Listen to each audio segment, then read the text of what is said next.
मां तुम बोझ हो। जब बेटेभू ने ऐसा कहा तो मां ने जो कदम उठाया, पूरा समाज हैरान रह गया।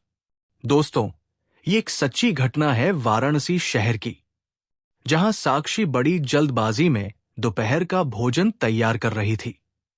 उसे अच्छी तरह मालूम था कि यदि थोड़ी सी भी देरी हुई तो उसके पति अर्जुन का मिजाज बिगड़ जाएगा और घर का माहौल तनावपूर्ण हो जाएगा। तभी पीछे के कमरे से अर्जुन की ऊंची और गुस्से भरी आवाज आने लगी।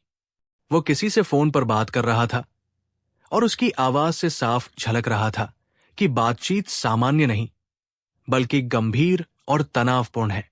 कुछ क्षण बाद वो कमरे से बाहर आया। फोन अभी भी स्पीकर पर था। उसकी भौहें तनी हुई थी। आवाज में चिड़चिड़ाहट साफ थी। रसोई में खड़ी साक्षी ने रोटी बेलते बेलते हाथ रोक दिए। अनजाने में ही उसका ध्यान पूरी बातचीत पर टिक गया। फोन पर अर्जुन अपनी मां सावित्री देवी से बात कर रहा था, जो इस समय उसकी बहन काव्या के घर पर ठहरी हुई थी। अर्जुन ने तीखे स्वर में कहा, मां, मैं आपसे आखिरी बार पूछ रहा हूं, आप वापस आ रही है या नहीं? कब तक बेटी और दामाद के घर पड़ी रहेंगी? समाज में हमारी भी इज्जत है, लोग क्या कहेंगे? उसकी आवाज में झुंझलाहट के साथ तिरस्कार भी था। उधर से मां की आवाज आई, थकी हुई लेकिन दृढ़, बस करो अर्जुन, मैंने ये फैसला सोच समझ कर लिया है। यहां काव्या और उसके पति आदित्य मेरी हर जरूरत का ध्यान रखते हैं। एक कप चाय के लिए भी किसी के सामने हाथ नहीं फैलाना पड़ता। और जिस दिन इन्हें लगेगा कि मैं बोझ हूं, उस दिन खुद वृद्धाश्रम चली जाऊंगी। अर्जुन का गुस्सा भड़क उठा, तो वही रहिए, हमें भी चैन मिलेगा। इतना सुनते ही साक्षी से रहा नहीं गया। वो बाहर आ गई। तभी मां की आवाज फिर गूंजी, आत्मसम्मान खोकर अपने बेटे के घर में अपमान सहने से बेहतर है कि बेटी के घर सम्मान से रहूं। कम से कम यहां मैं मां हूं, बोझ नहीं। फोन कट गया। कमरे में सन्नाटा छा गया। साक्षी के मन में मायके की बातें घूमने लगी। लोग क्या कहेंगे? रिश्तेदार ताने देंगे। उसने धीरे से कहा, आपको ऐसा नहीं कहना चाहिए था, आखिर वो आपकी मां है। अर्जुन पलटकर बोला, जब वो यहां थी तब तुम्हें उनकी कितनी फिक्र थी? सच कहूं तो तुम्हें उनकी पेंशन की चिंता है। यह सुनकर साक्षी भी तिलमिला उठी। और आपको नहीं थी? कुछ पल की चुप्पी के बाद अर्जुन बोला, अब सोचो उन्हें वापस कैसे लाया जाए। ठीक उसी समय दोनों बच्चे बाहर आए। पापा, दादी वापस आएंगी ना? साक्षी की आंखें भर आई। हां, जरूर आएंगी। एक सप्ताह बीत गया। बच्चों की छुट्टियां शुरू होते ही तय हुआ कि वे मां को लेने जाएंगे। रास्ते में गाड़ी खामोश थी। तभी अचानक गाड़ी झटके से रुक गई। ब्रेक पाइप खराब हो चुका था। संयोग से वे उसी शहर में थे जहां साक्षी का मायका था। गाड़ी ठीक होने में एक दिन लगना था, इसलिए सब साक्षी के मायके चले गए। वहां का माहौल देखकर अर्जुन स्तब्ध रह गया।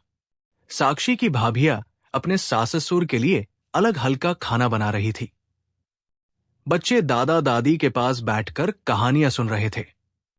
बड़ी भाभी ने मुस्कुराकर कहा, दीदी, आपकी सास जी तो आपकी बहुत तारीफ कर रही थी। कह रही थी, बहू बहुत समझदार है। ये सुनते ही साक्षी का सिर झुक गया। जिस मां को उसने समझा नहीं, वही उसकी प्रशंसा कर रही थी। अर्जुन ने भी देखा, उसके साले अपने पिता से सलाह ले रहे थे, सम्मान दे रहे थे। उसे पहली बार एहसास हुआ कि उसने अपनी मां की बातों को कभी महत्व ही नहीं दिया। अगले दिन गाड़ी ठीक हुई। वे काव्या के घर पहुंचे।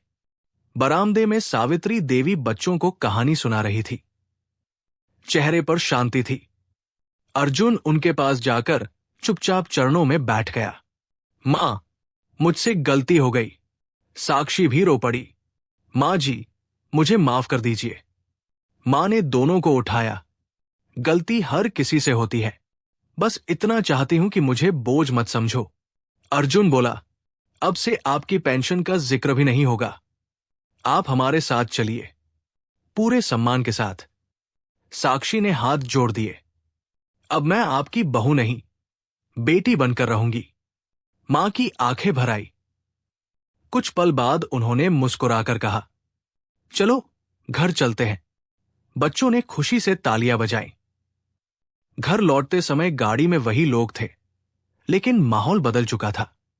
घर पहुंचकर साक्षी ने मां का कमरा खोला, खिड़कियां खोली, हल्की चाय बनाई। मां ने चाय पी और मुस्कुराई। आज चाय बहुत स्वादिष्ट है। अर्जुन ने अखबार बंद किया और कहा, मां, आज कोई पुरानी कहानी सुनाइए। घर में फिर से हंसी लौट आई। शाम को मां ने कहा, माता पिता कभी बोझ नहीं होते, वे घर की नींव होते हैं। नींव मजबूत रहेगी तो घर भी मजबूत रहेगा। अर्जुन और साक्षी ने एक दूसरे की ओर देखा। उन्हें समझ आ चुका था, सम्मान शब्दों से नहीं, व्यवहार से मिलता है। क्या हम अपने घर के बुजुर्गों को सच में दिल से देखते हैं, या सिर्फ उनकी मौजूदगी की आदत डाल लेते हैं? कमेंट में जरूर बताइए। आप अपने माता पिता का कितना ध्यान रखते हैं? अगर कहानी ने दिल छू लिया हो तो इसे शेयर करें। फिर मिलेंगे एक नई कहानी के साथ। जय हिंद, जय भारत।